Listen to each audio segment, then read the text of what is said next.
औज़ुबिल्लाहिमिनश्शैतानिर्रजीम बिस्मिल्लाहिर्रहमानिर्रहीम। नाज़रीन अस्सलामु अलैकुम वरहमतुल्लाहि वबरकातुहू। एक अहम मौज़ू, एक अहम बात, एक अहम पैगाम लेकर आपके सामने हाज़िर हुआ हूँ, जो कि ईद क़ुरबान से मुताल्लिक़ है। ईद क़ुरबान एक ऐसी सुन्नत नबवी है जिसके ऊपर पैगम्बर इस्लाम ने इम्ज़ा किया और ख़ुदा ने इस सुन्नत को हमेशा ता क़यामत बाक़ी रखने का फ़ैसला किया है। अब हमारी कुछ ज़िम्मेदारियां हैं, हमारी कुछ रिस्पॉन्सिबिलिटीज़ हैं जिसको हमें अदा करना है।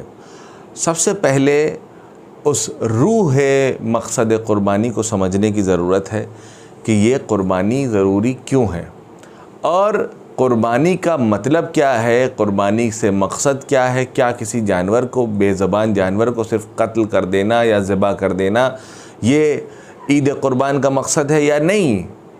ये ज़ाहिर है, बातिन कुछ और है, मक़सद कुछ और है, हदफ़ कुछ और है। हमारी ज़िम्मेदारी है कि हम जब ईद क़ुरबान को मनाएं, उसके मनासिक को अंजाम दें, तो हमारी निगाहें सिर्फ़ ज़ाहिर और जानवर के ऊपर नहीं होना चाहिए, बल्कि उस रज़ाए इलाही के ऊपर होना चाहिए, जिसके लिए हमको ये हुक्म दिया गया है कि इंसान उस रज़ा को हासिल करने के लिए राह खुदा में क़ुरबानी को पेश करे। अब हमारी अवाम चूँकि ज़ाहिर बीन हो गई है और सिर्फ़ ज़ाहिर के ऊपर ज़्यादा कंसंट्रेशन रहता है, तो वो सिर्फ़ ये देखना चाहती है कि जानवर कितना बड़ा है, कितना भारी है, कितना महंगा है, कितना एक्सपेंसिव है, ताकि लोगों के दरमियान में जब हम आएँ और अपने जानवर को पेश करें तो लोग उसके तरफ देख के शौक़ हो जाएं और अमेज़्ड हो जाएं और पूछें कि ये जानवर आपने कितने का ख़रीदा है, और आपका जानवर तो माशाल्लाह क्या कहने पूरे महल्ले में बिल्कुल सबसे अलग है। क्या हमारा मकसद ये है कि हम लोगों की वाहवाही लूटें? अज़ीज़ान मोहतरम, सिंपल सा सवाल है, क़ुरबानी जो की जा रही है वो क्या है?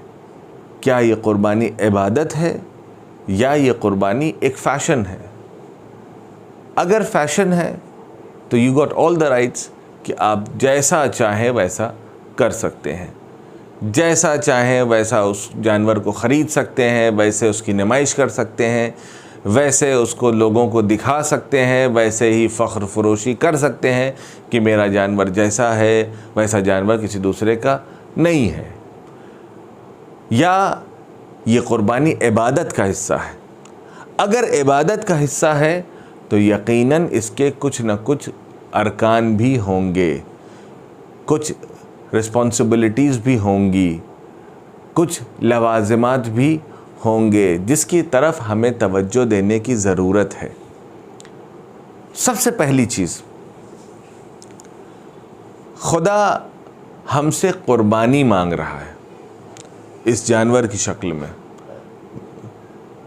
हमसे कहा गया है कि हम एक जानवर की क़ुरबानी करें ताकि इस जानवर के गोश्त को उन अफराद तक पहुंचाया जा सके जो बेचारे गरीब हैं, जो मुस्तहक़ हैं, जो साल भर इस बात का इंतज़ार करते हैं कि कब ये ईद आएगी और कब हमको मौका मिलेगा कि हम इस गोश्त को खा सकें, क्योंकि ये बेचारे साल भर अफोर्ड ही नहीं कर सकते कि ये नेमत उन तक पहुंच सके। ये वो मौका होता है कि जहाँ पर हमें फ़ोकस करना होगा कि हम अपनी इस क़ुरबानी के ज़रिए से बजाय इसके कि महल्ले वालों की रज़ायत को हासिल करें, रज़ाए इलाही हासिल करें। देखने वालों की पसंद का ख्याल रखें कि हमारा जानवर अरे दुबला पतला होगा तो लोग क्या कहेंगे, कहेंगे अरे मसलन या ये कि पिछले साल आपके हालात अच्छे थे तो आपने 4 क़ुरबानी की थी, इस बार आज के हालात अच्छे नहीं हैं तो आप किस तरीक़े से एक बकरा लेके आएँ। तो अब पता चला कि आप 3 आदमी से कर्ज़ा लिया है ताकि हम क़ुरबानी का जानवर ख़रीद करके ले आएँ। मुस्तहब है ये, कर्ज़ लेना क़तअन इसके लिए जायज़ नहीं है कि हम कर्ज़ ले कर के वो भी खुश किसे करना चाहते हैं, महल्ले वालों को। अगर हमारे हालात अच्छे थे तो आप 4 के आप 40 बकरों की क़ुरबानी कीजिए। अगर हालात अच्छे नहीं हैं तो लोगों की रज़ायत को हासिल करना अहम नहीं है।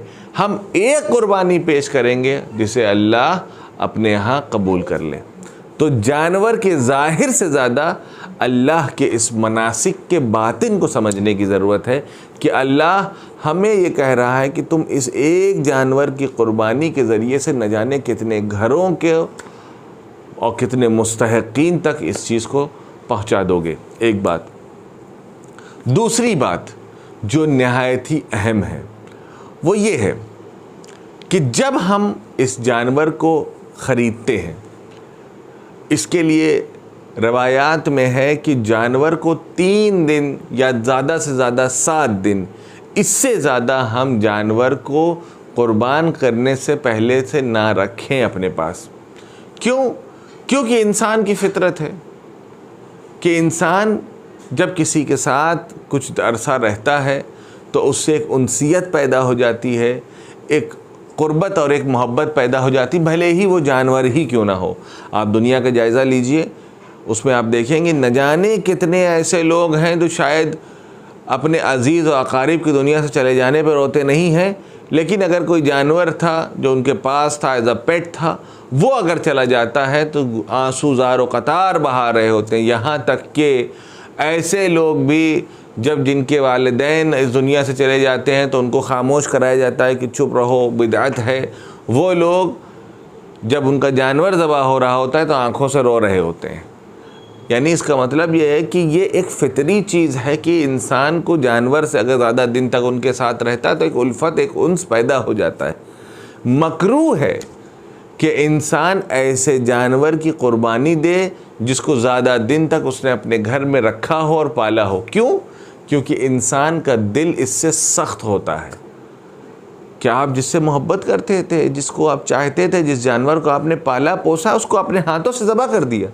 इसीलिए रवायात में है कि 3 दिन या ज़्यादा से ज़्यादा 7 दिन आप उस जानवर को रखें, खिलाएं पिलाएं और उसके बाद राह खुदा में ज़बह कर दें। अज़ीज़ों, सिर्फ़ यही गुजारिश है कि अपने इस कुर्बानी के मकसद को समझें।